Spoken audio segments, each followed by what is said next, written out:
V sevniški občini imajo postavljenih 100 ekoloških otokov, na enega je vezanih okrog 150 prebivalcev.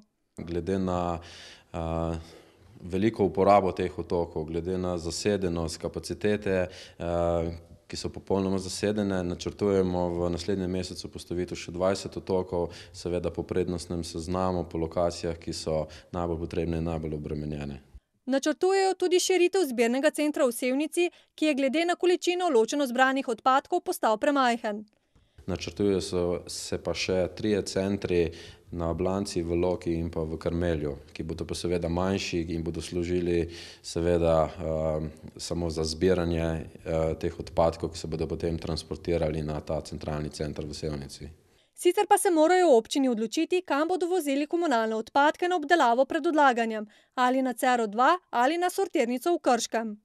Zagotovo bomo sortirali tam, kjer bo bliže, kjer bo ceneje in kjer bodo ekološki učinki večji.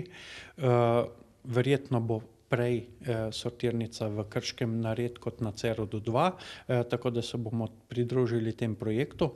Ključno pa je, da na viru odpadkov naredijo čim več, dodaja župan. Pri tem ima v mislih tudi to, da je treba o odpadkih razmišljati kot o surovinah, ki se vrnejo nazaj v proizvodnjo.